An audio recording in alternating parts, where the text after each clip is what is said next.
Hello. How is everybody doing today? Or I guess I should say this afternoon or this evening or this morning, whatever time of day it is that you are, and wherever in the world you're tuning in from. Hello and welcome back. And for any new listeners, hello and welcome to the Rewrite Your Story podcast. I will keep the intro short this week as this week's episode is a long one again, but definitely worth the listen. I have an amazing guest on this week, and we talk about the topic of coercive control.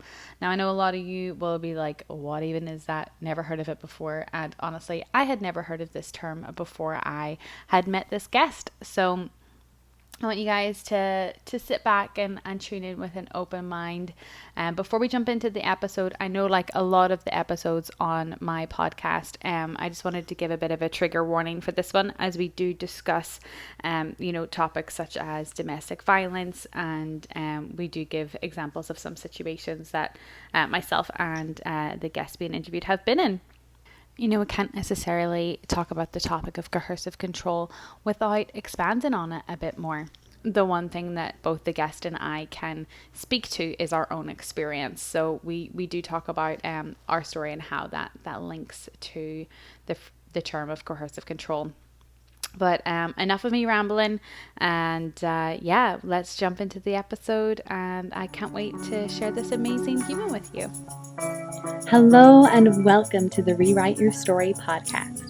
If you are someone who is looking to take power back into your life and be in control of your destiny, then this is for you.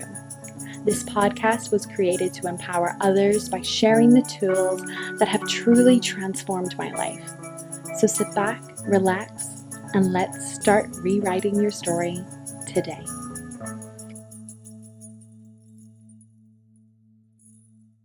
Hi, everyone, and welcome back to the Rewrite Your Story podcast. For those that are tuning in on YouTube, you will see already that we have a guest this week. So Jade, I just wanted to, give everybody a quick introduction to you, and if you could just say hello and say who you are, and introduce yourself. Hello, yes, my name is Jade Rogers. I am 29 and I'm from Northern Ireland, Belfast. I'm a freelance dance artist. Awesome, thank you. Now I know a bunch of people who know me from back home are probably like, oh Amy, you just pulled one of your mates on if they're a dancer, because that's been like my whole world growing up too. But no, Jade and I actually never met performing or doing shows or in a dance class, oddly enough, because we're both the same age and we have a lot of mutual friends. But we met on Instagram, oddly enough, how a lot of people meet these days. I think Jade had liked something I'd posted or comment on one of the things in my Rewrite Your Story page. And then, like any normal human, I went on a whole creep on her profile. I think Jess had shared, Dancing Friend had shared one of your posts, and then I started following you. I liked your content. It's as basic as that. Thanks. I didn't know you were a real person who should be. A real person. Well, I guess thanks Jess for sharing my stuff. And I love that you say that though, because a lot of people, you do think that about people on Instagram. You're like, oh, but they're not a real person. Like they just post stuff, but like they're like an inspo page or something. Yeah, you don't really connect that with I never thought of it that way actually, but yeah, it's strange to think people think of me that way, because I think of people that way, but I'm like, me? No, not little old moi. That's funny. That's so weird. That's so weird that you thought I was like, she's not real. That's cool. But I went on, like I said, I went on a creep, and that, like, anybody listening right now who's like, I don't creep, stop lying to yourself. Like, we all do it. We do. And the weird thing was, I didn't even go look at her pictures. I scrolled on her profile and I saw a video. So be warned, for anybody that follows me or likes anything, I'm looking for videos on your page. Don't know why, but I'm called to videos. And there was this video of Jade. I clicked on it. I didn't even read the caption, didn't even read anything, just clicked on it. And she was chatting, I think it's about a 10 or 15 minute video of you just sitting on the floor in your bedroom, yapping away about a topic that jammies. In my jammies. Nice jammies. It's great.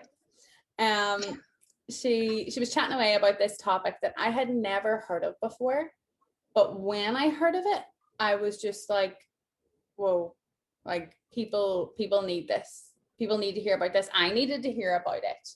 And it's a term called coercive control. A lot of you guys, I'm sure, have never heard of this or wonder what it is. And I guess maybe by the phrase itself, you can kind of, deconstruct it and figure out what it means authentically. But I wanted to bring Jade on to talk about this topic specifically, not just her own experience, but, to educate you guys on some warning signs, what this looks like, also where she even got this term from. And, maybe it's something that you guys can take on board and look at and see if it's something that fits you in your own life, or maybe someone that that's close to you that might need to hear this information. So I guess, Jade, before we dive into the depths of it all, coercive control, where did you get this phrase or term from? How did you come across it yourself? So I was actually from a past relationship experienced this firsthand, but didn't recognize it at the time. And I was sat in a meeting with Women's Aid, and this woman started talking to me about this form of domestic abuse, and I was just like, why am I here and why is she talking to me about this? And then it was only when she started breaking it down, and she was just reading from a page, and it was the fact that it was from a page and it was in black and white, it was like formatted and it was like legit. It was really strange for my brain, because I was like, she can't be manipulating any of this from what I say. This is on paper in black and white before I got here. And she was explaining it, and whatever way she was talking, it just resonated so heavily with me. And I just sat stone-faced, but like the tears just tripping down my face, because it just hit home so hard. And it kind of traumatized me in a way, even just, I don't know, it hit home so hard. And I just was like, it went from what is this and why is she talking to me, to be like the shock that I was in that level of an abusive relationship. And at this stage I was actually out of the relationship, so it was all very strange, but that's how I came across the term itself. Wow, that's it's a raw experience. So like it's how did that feel, like going in and you're wondering why you're here, to then this person's talking to you and it's like they're in your head?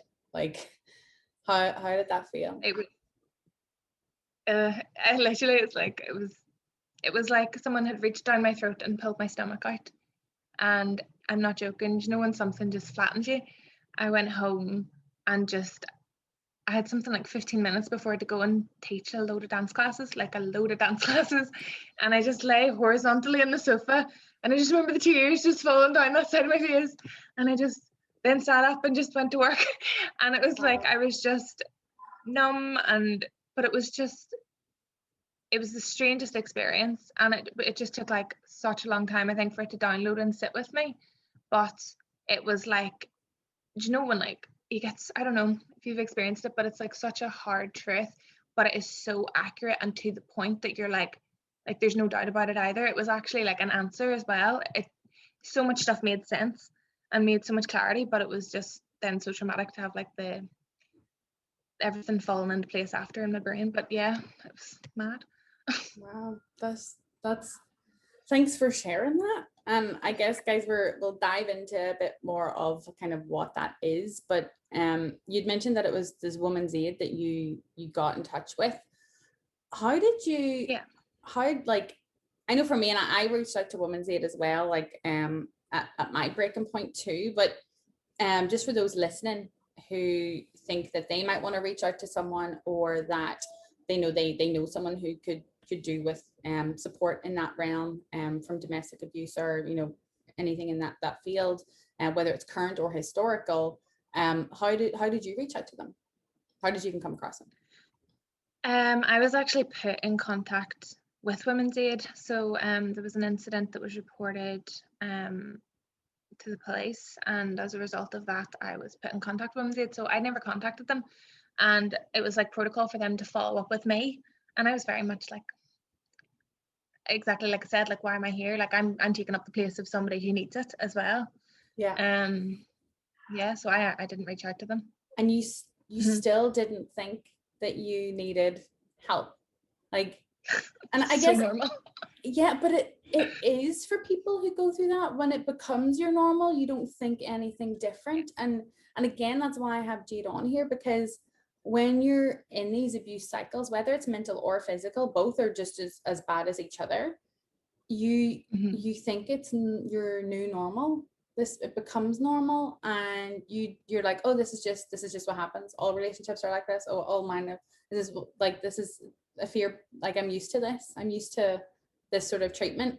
But you don't have to be, and you shouldn't be. And like, there's actually an analogy for coercive control I heard, and it's just what you're saying, and it is I think I found it on YouTube or something. I was just doing loads of research after everything, and it was that a frog is placed in, you know, like tepid water or whatever, and then it's gradually heated, and the frog starts to relax, and you know, it's like you're in the bath, but then it's like gradually just turned up, and the frog winds up being boiled to death and dying. And I remember that being used as the example, and I was like, that's exactly, and it was just like, I mean, see, all these things are like punches to the head, like, yeah. So it was like that hard for me, because I was like, that's exactly what happened though. Like, it's like you're in this relationship, and you know, things are nice, and and it all just changes so slightly all the time. It's only these tiny things you don't notice happening, like wee small patterns changing, whatever happens,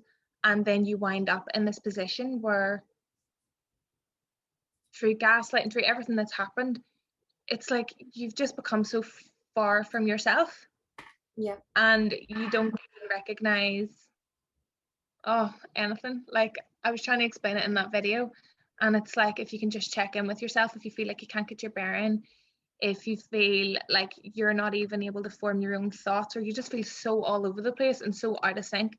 Like, for me, it was over like a long period of time, over like a couple of years. So it's so gradual. You just like, it's like you leave yourself, but if you can come back to yourself and be like, hold on, where am I? You know, what do I think of this or whatever? And if you're ever feeling like you can't get your thoughts together or that sort of way, then you're like, oh, maybe this is a warning sign. But I was so far away from myself.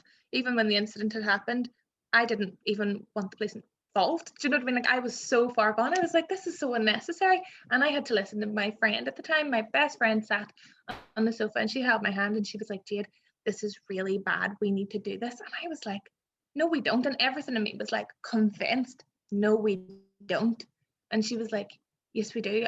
Can you trust me? And I literally listened to her. I felt totally wrong. I felt like such a fraud. I was like, this is not true. This isn't happening. And I literally just decided at that moment, I was like, I'm not okay, but I do need to listen to my friend whose feet are on the floor, because I know mine aren't. And that was the only thing. That's what happened. Like, it's mental. What a great friend. Oh, it's banging. Well, I guess for those people listening who don't have that friend, who don't have that soundboard of someone that can shake them and go, we need to do something here, who've maybe resonated with a couple of things you've already said, where they kind of don't know their own thoughts and don't know how they feel, what got you to that point? What are these kinds of warning signs? Or maybe if you could even just explain what coercive control itself is, and then get into the warning signs, but just so people can kind of understand it a bit better, if they feel like they're connected with what you're saying. Yeah. So I actually looked for a definition type thing, because I didn't know how to phrase it myself. And I found the sentence, and I thought it was really apt. But it says, coercive control is a form of domestic violence. It is a strategic form of ongoing can't even read my own writing. It is a strategic form of ongoing oppression or terrorism used to instill fear. So yeah, that kind of like dun dun dun. but it actually is, like, it's scary. The reality of it's very scary. How did it start? How did the coercive control start? Like, what were the kind of small things that then led up to the water being fully boiling? I think, oh my gosh, there's so many different things. But I think there's like normal signs, like I was just researching as well for like actual bullet points that I could like put forward coherently for people to understand. So yeah, things like isolating you. If somebody is trying to isolate you, and it's not like you're going to be locked in a room, sometimes, God forbid, for people like it is like, it's that extreme. But you know, it can be trying to create distance between, say, you and family or friends. And that happened with me, and it was very subtle. And if they can't get you in one way, they can get you in another. So there can be different tactics. Very sneaky. Like, the whole point of this is it's coercive. Like, it's not seen. It's hard to pinpoint, and that's what's so like head fucky about it. Yeah, I like that definition. Sorry, but like, no, it's true. That's what it is. But we do just adapt. Like, we're humans and we adapt so well, but sometimes it's not in a good way. Yeah, you know, we adapt to like shit behavior from people as well. Start small. It's like let's not meet with your family, or don't I don't want you to go to this thing, or say you have like an event with your friends want to meet your significant other or whatever, and he or she is like always putting it off, and like not even like, I don't want to go, but you go ahead, honey, and you go see your friends. It's, I don't want to go and you can't go because I'm not going. It's those little small things. It's or causing a fight to avoid it, or like, there's different tactics. Yeah. And there was another thing that I had experienced and was kind of thinking about, just reflecting on reading these points, and it was also like trying to play like he said, she said. So it could be in the middle of your friends, like, oh, they were saying this, or just trying to create distance between you. And if it doesn't work that way, then it can be, but you put way too much on them, you're such a melter, or you're this and that, and then trying to make you retreat from your friends. So there's so many different ways, and I think it really shook me kind of reflecting upon it. And you're just like, you can't see it when you're you can't see it when you're in it, but you have to actually engage your brain and be like, what's going on? Like, I think it's just always checking in with yourself, and if something doesn't feel right, it's not right. Like, trust your gut. Like, if you think somebody's maybe fucking with you, like, they're probably fucking with you, and like, just check it. Like, don't ignore it, or like, at least note it. Like, we've all had shit experiences, and we all walk with whatever baggage and whatever we've gone through, and you can't put everything on anybody in the future and all of that, but you can also take note. And I don't know, if it doesn't feel right, it's probably not. It's important. And I'd say, even as a caveat to add to that, if someone's telling you you're crazy, you're being too emotional, you're in your head, that's even more of a warning sign too. Like, that's one of the things that happened with me, for sure, where people would define my thoughts for me. Like, if someone's telling you something you believe, if someone's telling you the way you're feeling, when you have never indicated any of that, that's a huge sign of someone trying to coercively control you and get in your head and put identities on you that aren't you. One of the things that the more I was looking into this since watching your video, that kind of came up for me was that a lot of the time, like, time can decontextualize trauma. And what I mean by that is it takes away from the initial event and it becomes something else. Like, trauma in a person over time can start to look like a personality trait. So for instance, even with my own experience, when I got old enough to start to be allowed to leave the house, and play with my friends in the street and all that stuff, I was never home, because being home was, my neighbor may have been in the house and been there to abuse me. So based on my trauma, I was what they would have referred to as like a latchkey kid. I was literally home to go to bed, eat my dinner, sometimes, because sometimes the majority of the time I'd try to have dinner at a friend's house, so I wasn't home, and go to bed. And my parents used to always be like, Amy doesn't care about us. Amy doesn't give a shit about the family, blah, blah, blah. But that's what my personality became to them, but it was from my trauma. Now, you can also look at the other half of that, where it's that you're maybe still in that trauma, that relationship you're in, that person is telling you, this is how you feel. No, you don't wear those types of clothes. That was a big thing for me, was they controlled what I wore. You don't dress like that. This is how you dress, blah, blah, blah. And then that starts to change the stuff in your head to think, oh yeah, you take on that identity that was never put on you in the first place. And it's also a defense mechanism. Like, for me, and I don't know for you, Jade, and it's maybe something you could speak on a bit more, but the defense mechanism of, if I stand up for myself and I say no, I'm probably going to get beat up and forced to do it. So if I just say yes and I take on this identity you're putting on me, I will just conform and I will be safe. Like, does that make sense to you? Yeah, it's absolute survival mode. And like you said, yeah, in terms of your appearance, like they just controlling behaviors, you know, and it can be controlling. For me, I found if somebody's say controlling and trying to make you appear in a certain way or whatever, that's one thing. But it's like, for me, it was like they want this shiny person to be on their arm for the world to see. This beautiful shiny thing. I'm not a thing, I'm a person, cheers. But you know, it's not just that. But so like, it's like the contrast of this shiny person and then the other contrast of trying to dismantle you as a person and as a human and your self-esteem and anything you think about yourself, like just to literally like brick by brick, and it's only like one brick at a time, but it's all these wee tiny things or a wee comment, and it's just to absolutely destroy your sense of self and your self-esteem so they can maybe rebuild you in whatever way that suits them or whatever suits them that day. Yeah. it's so destructive. It's like, it's so, it blew my mind just being like, how can somebody do that to another human, and never mind the human that they're supposed to love? Yeah, it's terrifying. Like, do you think the person who does it, do you think it's premeditated, or do they even know they're doing it? I have battled with this so much. And my conclusion in like the shortest sense was that it doesn't matter because the effect on the victim of it is still the same. So it doesn't matter. Like, I've looked into loads of stuff about narcissists and all this, and is it premeditated? Do they know they're doing it? Da, da, da, da.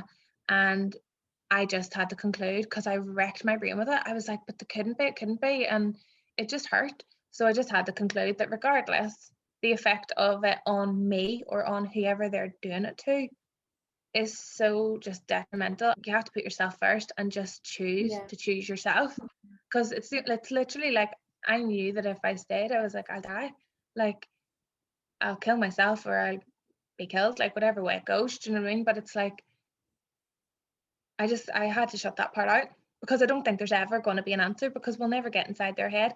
How would you even trust what was ever said? Yeah, if they were telling you this is why I do this or I don't do this, like how could you even trust it? Yeah, I totally agree with that, and that's kind of why I wanted to ask you, because I know it's a thing that I have went down the rabbit hole on, for sure, for many different scenarios. But I honestly, when I asked you that question, I was expecting you to give me some profound, like, detailed thing, and then you just said it doesn't matter, and I'm like, that's the most profound shit I've heard. Like, that took the pressure off my shoulders, because really, like, what are you trying to achieve? Does no one there answer, like you say, would you even believe them? Or if you do believe them and it does seem to be genuine, that still doesn't defeat the fact that it happened. It still doesn't change that. It's like you're on a treadmill and you're keeping running, and the whole time, do you know what I mean, the whole nature of being in an abusive relationship, you're jumping for this and that, and whether it's trying to maintain their life or trying to jump through their hoops, or, you know, they tell you go that way, no, go that way, go that way. Like, you're just constantly running and you're never good enough and all this stuff. And I feel like you get into the habit of doing that. You get into the habit of just keeping running. And like,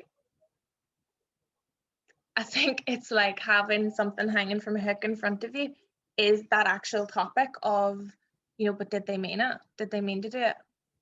And it's just another thing to keep running. Yeah. And like, it's like, no, like that's actually not helpful for me. That's not helpful for my body. You know, I'm never going to know. So I'll just fucking turn off the treadmill and sit the fuck down, because I need a rest. And it just doesn't change anything. But it took me a long time to come to that, and like, an even longer time for it to like keep reminding myself of it and for it to settle in me. It does. And I feel like because of the injustice, it drives you too. Yeah. It drives you to keep wanting to know, because you want to fix it, but you can't either. So it's annoying.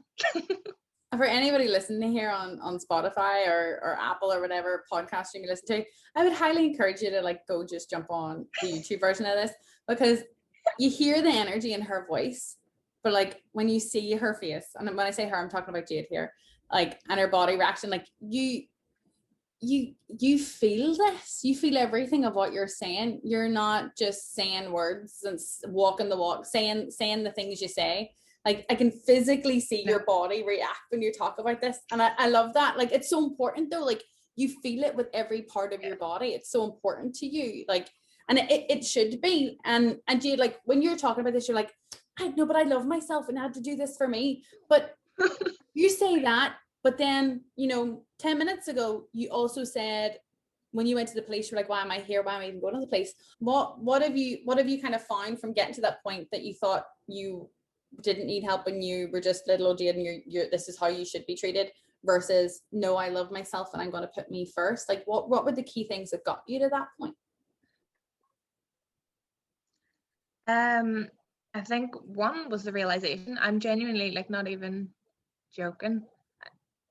I have a tendency of being a bit dozy and missing things sometimes in certain ways, but to miss that, I was like astounded. And I always thought I was like quite self-aware, and was always working on myself from like childhood trauma and things like that, like the whole way through this relationship, years before this. Like, so I was just really surprised, first of all, that I had no idea. I was quite like scundered with myself. But then I was also like, do you know what? My friends didn't know, nobody knew, do you know what I mean? Like that's the whole thing of coercive control. Like you do have to kind of forgive yourself. So I think finding out and then sitting and processing, and I'm not joking, like processing was mental. So I feel like I sat, and I'm not joking, I literally did just sit a lot of the time. And then obviously we came into coronavirus times and there was lockdown, so a lot of my processing was through that as well, which was brutal because I felt like I was in an insane asylum without medication or professional help.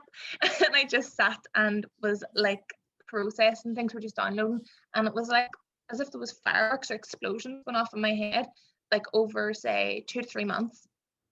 And it was me just realizing, and it was literally like something would just settle. It was like pennies dropping everywhere. And I would just realize that's what that was. And it was just such a painful process of understanding what I'd been through, because you do be in absolute denial of it, for one thing, for survival. I'm also heavily, naturally, like very dissociative. If something traumatic happens, like I just leave. Like, so yeah, that was from like childhood. That's just kind of how I'm programmed, like fight, freeze, fawn, whatever. Like I'm a freezer and I dissociate and I just leave the party. So coming back to those parts of myself was really painful, but really necessary and really healing, because I feel like I understood so much of what happened. And I experienced a lot of gaslighting. For anyone who doesn't know what gaslighting is, I also wrote down a definition of it. So it's manipulating somebody by psychological means into doubting their own sanity.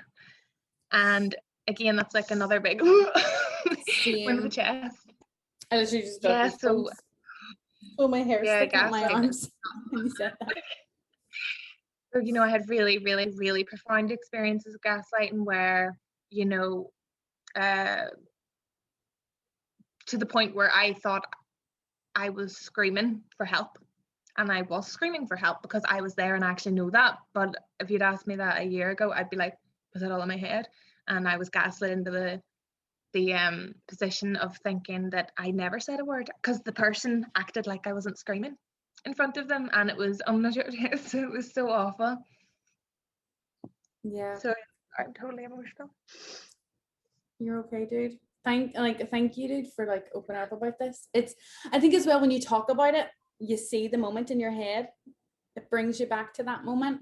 Like, and for anybody that's listening and hearing Jade's story and hearing what she's going through, like, if you're getting a bit emotional, if you're getting things are coming up for you, it's okay. You're in a safe space. Yeah. You are totally fine. Yeah, you're not there anymore. Yeah, and even if you are, the fact that you're even listening to this podcast, listening to this episode, there's a reason for it.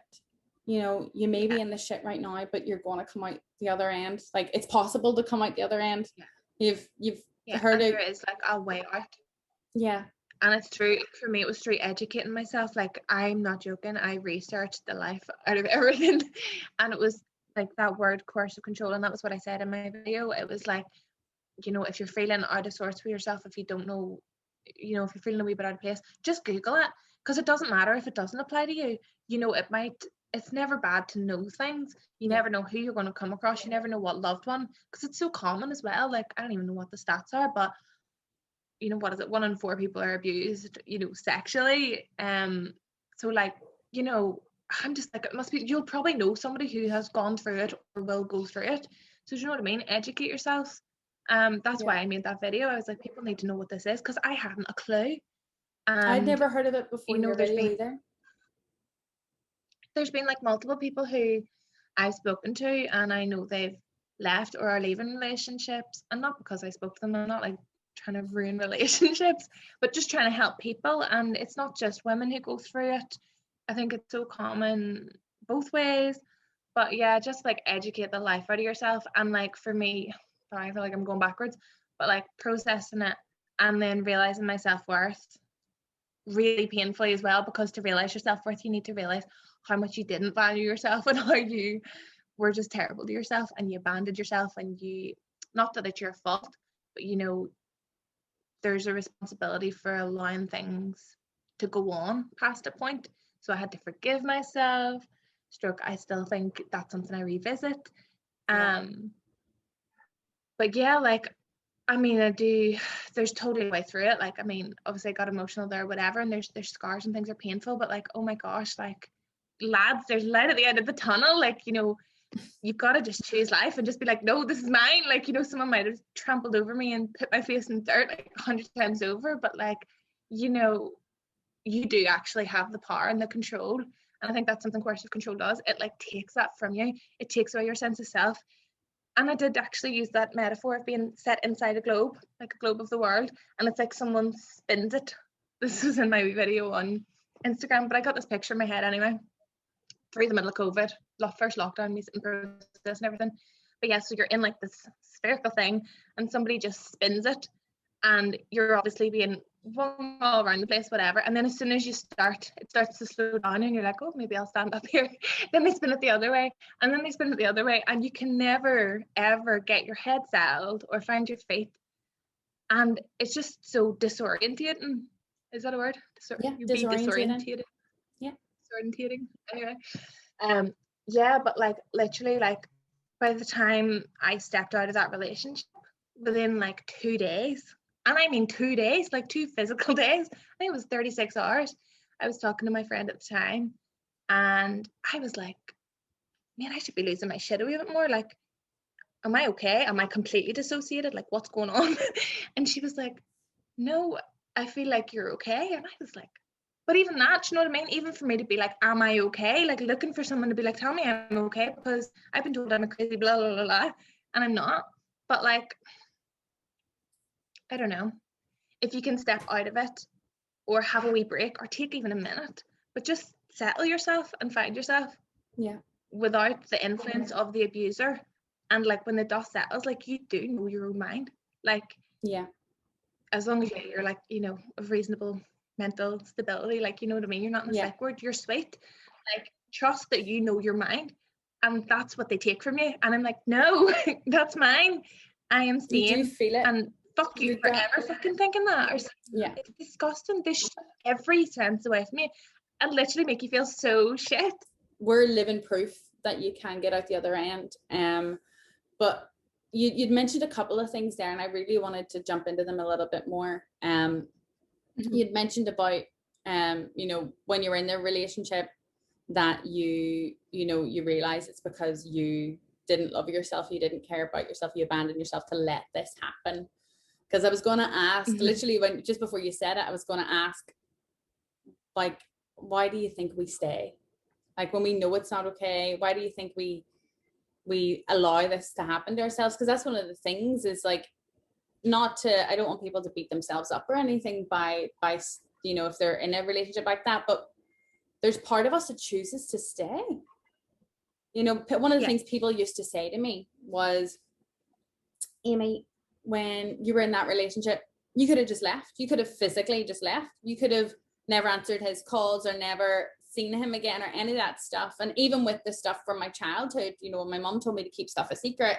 I was like, but you could have just told your dad. You could have. And I'm like, but I couldn't. It's not that easy. And it's like trying to silence that voice in your head, because that voice isn't from you. That voice has been put there. You've been actively abused. And, you know, for whatever reason you're in the situation you were, you know, I have a similar story to Amy, do you know what I mean? So like I had a very low sense of self, like I was basically an absolute mess and went into that relationship with low self-esteem, with all of those things. And I was basically the perfect target and whatever for all of that.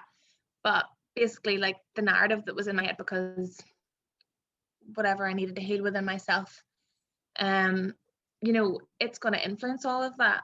But like, as much as you feel like you can't, and believe me, being at the bottom of the barrel, being on the bridge ready to jump off of it, like you can. And like just trying to build, it's not even trying to build, just trying to seek help, you know, trying to do something to give yourself a shot. And it can be the smallest thing. It can be talking to one person, it can be ringing a helpline, it can be actually just taking like a bath or a shower or going for a walk and being like, fuck, do you know what, some of that resonated with me, and maybe it's for a reason. And maybe not even saying a word to anybody, but just starting to maybe read or listen to podcasts or just educate yourself a wee bit, and just trying to build some wee basic grounding, because you know, it's about feeling safe. I think like that's safe in yourself and safe in your mind. I feel like when you are controlled in that way, or you've been gaslighting, or you know, it has been the coercive control, it's starting to, you say you feel a certain way, you've reacted away to a situation, or you know, you keep hearing you're being dramatic or you're crazy. Yeah. One of the things an ex used to say to me was, I think you're bipolar and you need to go see someone. Because I would tell him he needs to go see someone from a place of love and support, and his defense right away was, I think you're bipolar and you need to see someone. And I was like, am I? And then I'd start to question all these things, and then I'm like, no, I'm not. But the reason I got to the no, I'm not is, I, like Jade said, look at it from an outside perspective. Where is this coming from? Literally, like, step outside of your body, look at you. Like if it was your friend that was telling you all these things and you're looking at it from the outside, what does that look like? How do you feel about that? And then the other part of your gut is, but is that true? Yeah. Is that me? Ask yourself, is that true to me? Is that part of my identity? And if it's not, great. That's your warning sign. And like, fuck it in the bin, fuck all of their stuff in the bin. Like if someone, I'm sorry, it's so rude, but like if someone's telling you like, oh, if you're crazy or you're this or you're that or whatever it was, like you're bipolar, you're dramatic, like whatever it is, like that's literally only used as a point to control you. Like fuck it in the bin, it's not fucking true. And like that's what you know about abusers, is they're liars. Like that's one thing that Women's Aid told me and like kept repeating to me, and it's like, you're a liar, like that's not true, and the only reason you're saying it is to back up your own bullshit, so fuck off with it. That's so aggressively but it's so true, but that's literally what you need to do. Just get it away, it's just not true, and just completely reject it from your system, like reject it. And that, I feel like, Jade, getting you on is going to wake some people up, and that's why I specifically wanted her on here, because there's no filter. She's not trying to give you the fluffy approach. You have one life. And I say this on every other episode by the majority of the time. This is your life.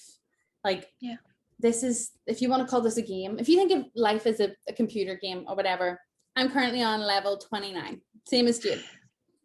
And like, when you play like Mario, you've got all these coins and stars around the place, all these good things that you should be picking up and putting into your life, you know, good people, good structures, good whatever.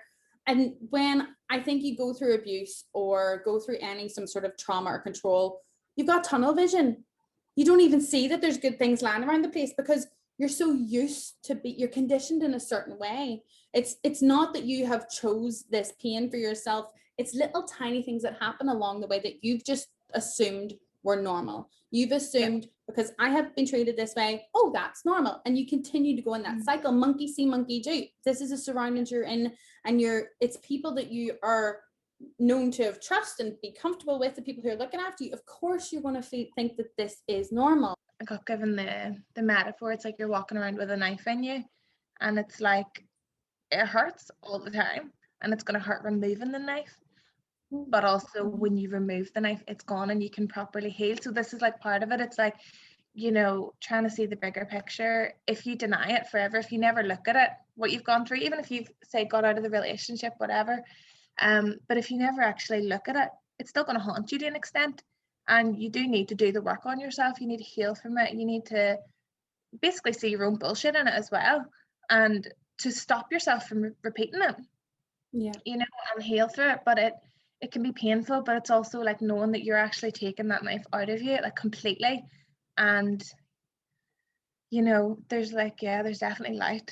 So, and you chose to take that knife out. You didn't choose to put it in, but you fucking chose to take it out. I think I never heard that analogy before, but like, I guess anybody's watching YouTube, as soon as you did it, I just like started hugging myself. Oh, for me, it's the shit. Genuinely not like a funny way, like, like it felt physical when you said that. And that's like a light bulb moment for me. I never thought of it that way. And maybe some of you guys listening had that same light bulb moment too. And like, this is why I love having these kinds of conversations, because like people who are like even like myself, like some people might listen to my story and me doing this podcast and be like, oh, but Amy's better, she's better. No, I still have bad habits. I still like, and the work never stops. Like when people say, oh yeah, I've done my work. If you're ever talking with someone or looking into getting a mentor or a coach or any of that stuff, and they ever say like they're done, they're better, like, no, project. Like the work never ever stops. So like I'm getting light bulb moments here from Jade, and like I would say that I've done a feck ton of work on this topic, like shit ton of stuff. And even Jade too, like she'd mentioned that even before this relationship, she was already aware of other traumas. And I feel like it's a bit of a cycle too. Like I feel like, you know, you allow this thing to happen to yourself at a point. You keep the knife in there, you don't take the knife out. Yeah. So then if another knife comes, you're like, oh, okay, I've already got one, so I'll take that too. Yeah. I'll take that because I'm used to that pain. I'm used to that feeling. This knife's been in me for, 3 years. I can take another one in for me for a couple more months. Well, there's another one, but this one's been in now for 10 years. Kind of like self-harmish too. You do, there's part of you that maybe wants to like self-sabotage or hurt yourself too, because you're just like, fuck it, what's it gonna do now? Well, that was one of the things that I was thinking about before we even done, when we were like, after we spoke last week, was it got to a point where I just thought that's what my body was for. I just thought my body was here to be used by other people. I just thought that that's it. That's normal. That's what things are. I'm here as a vessel for other people's enjoyment, other people's abuse, other people's like whatever. I'm not here to do with anything to do with me.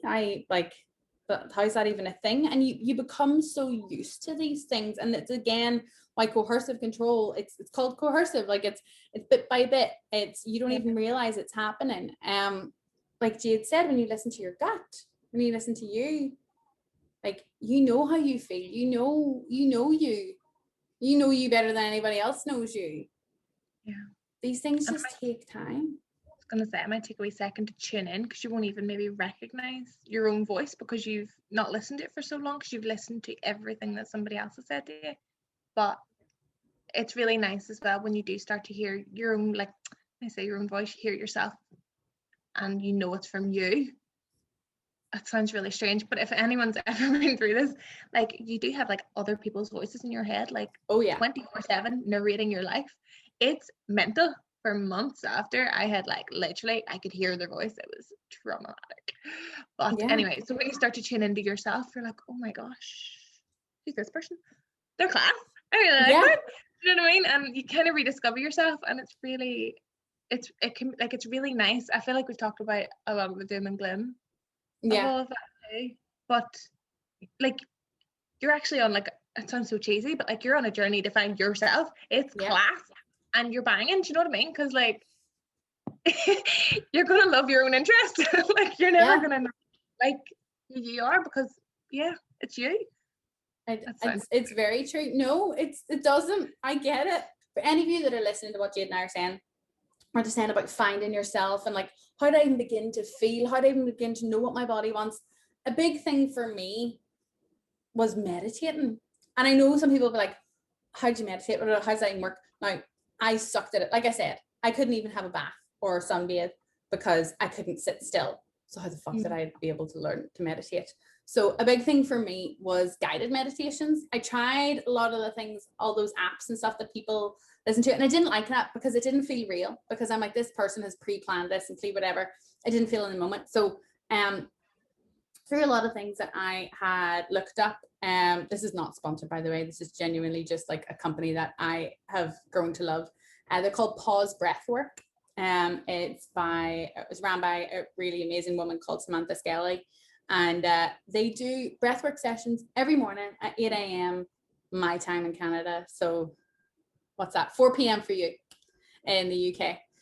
And they do live breathwork sessions, and they just get you to like, breathwork seems so much better to me than just meditating. I can't just say things to myself and sit there. My body needs to go with it too. And I feel like for anybody, you like, even mantras, you can say all the things, but if you don't physically change your body, you're not gonna do anything. So for me, breath work was the way to meditate. I needed to physically do something and focus on something to disconnect. Because if I just sit there, all these things pop into my head. I'm like, oh, the laundry needs to be done. Oh, I gotta go do this. Oh, did I turn my straighteners off? But when I was doing breath work, I was focusing on what the coach was telling me to do. And then they tell you to be aware of certain things, like within your body, within this, and how does that make you feel, and all these things. Next minute, I'm bawling my eyes out, or I'm like fully shaking, or whatever else. But it was such a release that I didn't know I needed to have. And through doing that regularly, I started to be aware of things in my body. Like when I'd be in a scenario and my heart rate would go, I'm like, oh, I'm anxious. That's what that is. And I could put a name to it. I could name that thing. And not only was I aware of it, I was aware of what it was. But it took time. And then that was a big thing for me was breath work. But like it's different for every person. Like Jade, for you to like start to be aware of your body and how you were feeling, what worked for you? How did you get there? I was kind of like you, couldn't sit down, couldn't stop. I think that's the answer as well. Like, yeah, just, I don't know, totally mental. So for me, I started drawing again. It was really strange. I really got put off art in school. I did a fairy level, and it was just so regimented and just intense and whatever, that I really got put off it. So again, I started drawing during the first lockdown, and it was, for me, it was drawing, but it's anything to switch my brain off, and there's very little does switch my brain off because it just never stops. So like I found when I was drawing that I relaxed, and I was like, what is this weird feeling that I'm feeling? And I was breathing, and it kind of allowed space for me to maybe start processing stuff. And I also started taking CBD oil as a very practical thing to maybe help people chill. Yeah. And I was having loads of panic attacks, started having really bad panic attacks again, haven't had them in a really long time. And this day I took so much CBD oil because I was so unhinged. I was just so stressed out, tons of this oil. And then eventually found myself sitting, and I was like, flip, I feel really weird. And I was literally like hands on the stomach, breathing, trying to be like, what is it that I feel? Trying to identify something because everyone was swimming around. And I was like, I feel like I can breathe. I was like, am I relaxed? And it was this really weird moment. But I was like, yeah, I was relaxed. So yeah, finding different things for me. So art and simple CBD oil helped me chill. And then when I was more chill, I could process and just kind of gradually then get used to the feeling of being chilled. And it's only when you're in that space that, like you said, like I don't know if anyone listens to Brene Brown, but I love her, and she talks about naming things when you're in it to kind of chill your brain out. So if you're in fear, if you're in anxiety, if you're in whatever the thing is, and then you're kind of putting a name to it, and then your body can be like, oh, that's what that is. And even naming it just brings your body down. Yeah. Because you're not like, I'm going to die. It's like, no, I'm just in fear, and it's all right. Yeah. And even a step back from that, if you can't identify that that's fear or this is anxiety, that's totally okay. But the fact that you're even identifying that something's different in your body, you're like, oh, my heart rate's gone up, or like I feel like I'm on edge. Why am I on edge? Like that's the first point that gets you to the point of Jade and I talked about, when you are aware and you're starting to course correct and you're like, is this my gut telling me this? Is this my fear telling me this? Is trauma telling me this? Is this something I know to be true?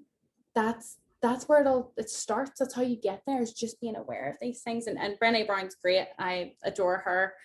For anybody that wants to, look into these people that Jade and I have been telling, I'll put their info in the description below, so you can look into them as well. They're great, influential people in this world of self-development and working on yourself. They're just really, really incredible people. Once you start focusing on them, you'll see what we mean, and you'll think like what Jade thought of me. You're like, oh, but they're not real. Like, they're real people. They're real people. They're real people like you or I, who've gone through the shit, who are doing the thing and sharing it. And that's one thing I want to tell you guys, is all this stuff that's happened to you or is happening to you, as shitty as it might feel, it's not happening to you. It's happening for you. It's there to teach you something. It's there to teach you something about yourself. It's there to be that moment of, I'm not going to take this anymore. I choose me. It's there for you to also teach others. Your pain can become your power. You can come out of the other end of it so much stronger than the way you went in. And a friend of mine actually said to me recently, because I'd obviously had a bit of a couple months off the podcast, and I was talking about getting back into it, and we were talking about trauma and everything else, and he's looked at me and he's like, Amy, why would you be so selfish to keep all this to yourself? Why would you be so selfish not to share this with the world? Why would you be so selfish? And I was like, oh, yeah.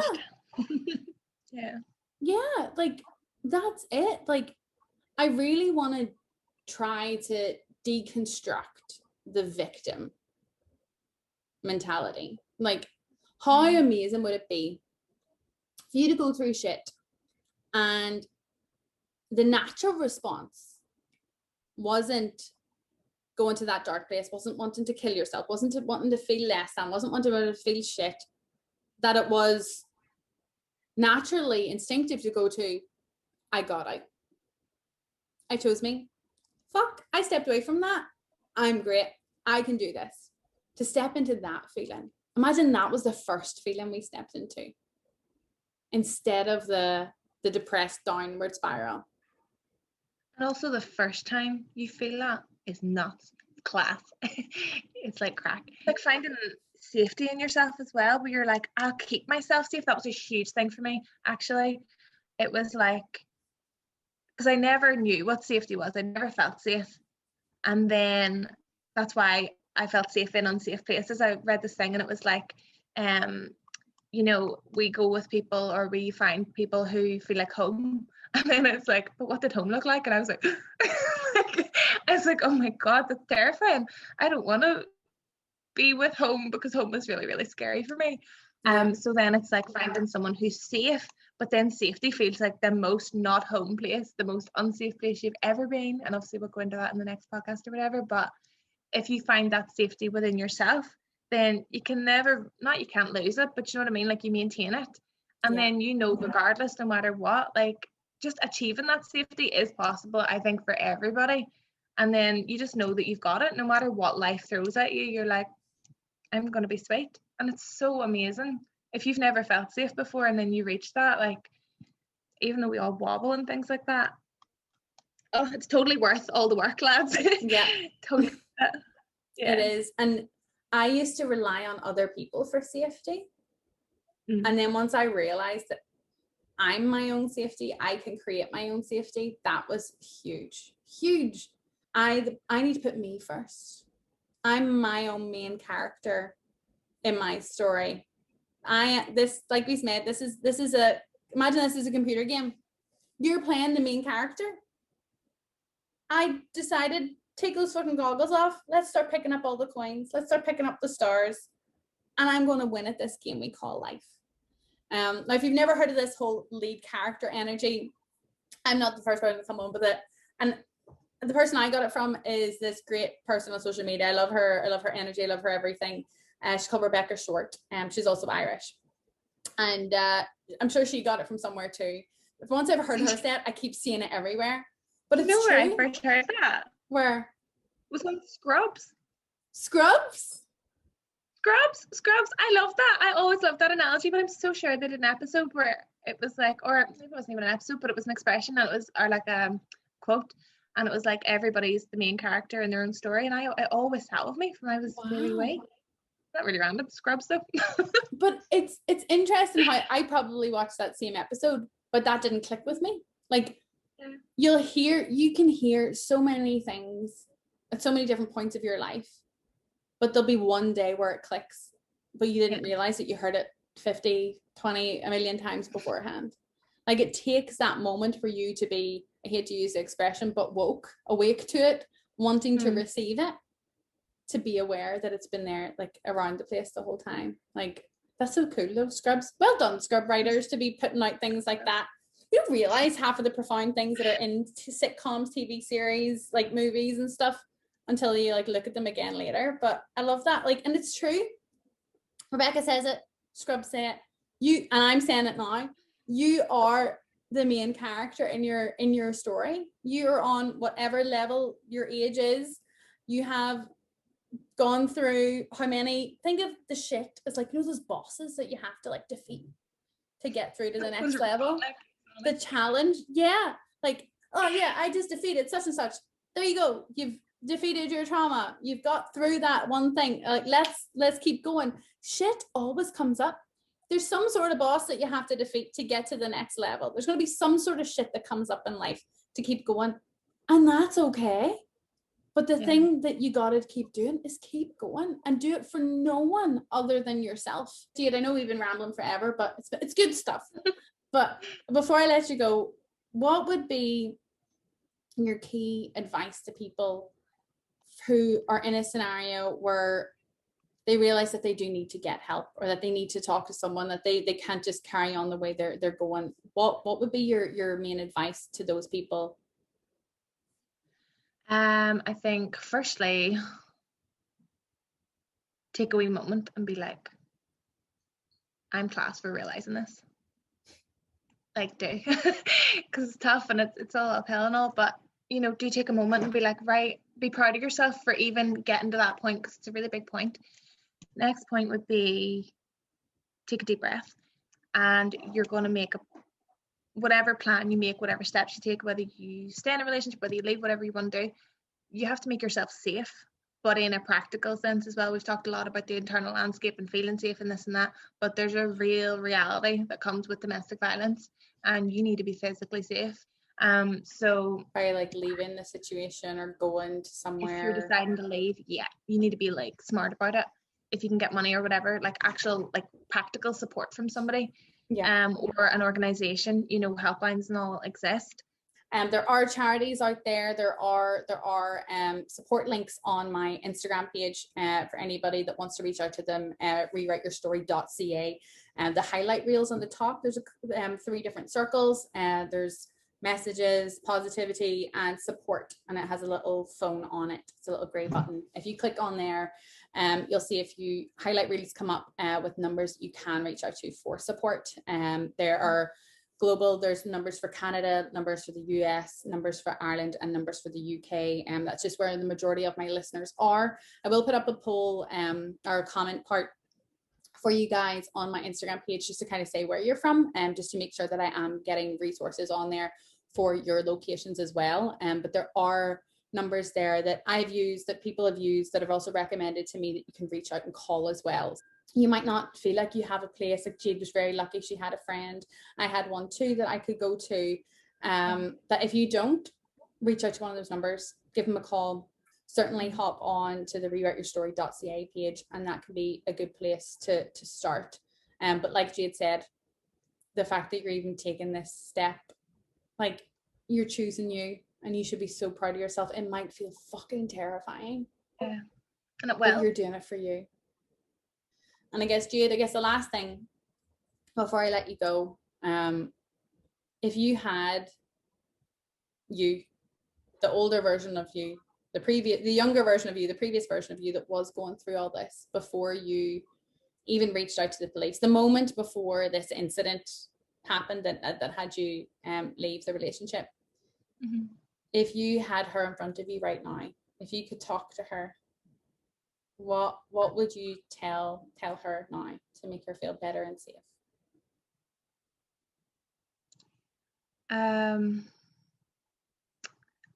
Think I would just say you have absolutely no idea of the amazing things that are ahead of you. Baby steps are all progress. I've always said that. Like, you know, you became a fully grown adult from learning to walk as a child. You know, all these little tiny things add up, and the amazing things that lie before you. I'm gonna quote this Bible verse, but it actually has got me through the darkest times, and it's along the lines of, roughly remembered in my brain, I was like, I know the plans I have for you, plans to prosper you, to give you hope and a future. And I have clung to that with all of my life at different times, because it's like, no, God, whatever, you know, your religious, like, it doesn't even matter what your personal religious preferences are. But like, for me, like, and I've been told that God has his purpose for me, or like an ultimate being, like, you're here for a reason, and like, it's going to be glorious. It's not to be miserable. It's not like, this is not your lot. There is so much good there for you, and you might need to make some really shit uncomfortable decisions, or, you know, really hard steps, but it is so glorious, and it's gonna be amazing, and I'm really excited for you. I love that. I'm like, I think that's maybe the homework I want to give you guys this week. Not homework, but exercise is write a letter to either that past you. If you are someone who has started doing the work and is getting through there and is a few steps ahead of where you previously were, write a letter to that past you. Thank them for taking that first step. And if you're that person who is on the opposite side of this, who hasn't even taken that first step yet, write a letter to that future you, thanking them for taking that step, thanking them for getting out of that situation and being that person that you want to be. Try either or even both. So I feel like, you know, if you're someone who can't really write down goals, or if you struggle with what do I want to do, what I want to achieve, write a letter to future you, and it'll come to you. And if this video has hit home, great. If it is something that you feel is relevant to someone else in your life, please share it. Whether you share the video, whether you just have a conversation, this is how we start to change the world, is by talking about it. So many people think, and I don't want to get into politics, but so many people think that their word doesn't matter, their vote doesn't matter. Like, we've seen that. I think everybody has seen that in the past couple of years, that if you don't speak up, shit goes down. And if you do speak up, we can actually make change. We can make the right decision in the end. So I want you guys to also think about that in this sense. When it comes to abuse, coercive control, all of these things, the way we change it is by speaking up. The way we change it is by talking about it. So share this, have conversations. When we talked about earlier that trauma can sometimes turn into personality. If you notice a friend started to behave differently or be difficult, or like, you know, they're more emotional, or they're reacting more, or they're being angry, rather than just be like, they're being a dick, I'm not going to hang out with them anymore, why are they being an arsehole? Explore it. Ask them if they're okay. Be like, dude, I've noticed you've changed recently, is everything all right? And be prepared that they might not take it well, but it's good to check in. It's good to notice these things. Share this video with them, you know, whatever it might be. Reach out. Let's start changing this world together. Any last things you want to say, Jade? I feel like I've talked too much. Oh my God love anyone trying to make sense of my words. Thank you as well for having me on.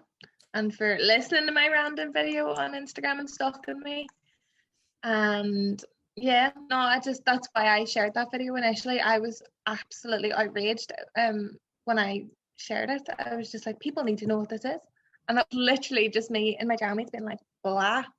So I'm glad that somebody was like, actually, yeah, people should know. Yeah, they should. And there's going to be people that video has helped you that never even reached out to you. There's going to be people that this podcast will help that won't ever reach out or won't ever say anything, and that's totally fine. Like, we don't do this to hear from you guys. We don't whatever. We just do this to hope it helps. And even listening to your episode, it helped me. It gave me some light bulb moments. It gave me so much clarity, and like, thanks for coming on and not just thinking, who's this weirdo? That's great for me. That's so. Take it or leave it with like all of my episodes. But thank you guys for listening, and be kind to yourself, give yourself the time, and I guess tune in next week, and we'll talk soon. Bye. Thank you so much for listening to the Rewrite Your Story podcast. It would truly mean the world to me if you could subscribe and leave a review on whatever streaming platform you listen to this on. Leave a written review, a 5-star review. It truly helps to get this into the ears of those who really need to hear it. If you're not already a member of the Rewrite Your Story community, you can find us at rewriteyourstory.ca on Facebook, Instagram, and our website. Thanks for listening, and tune in next week. Bye.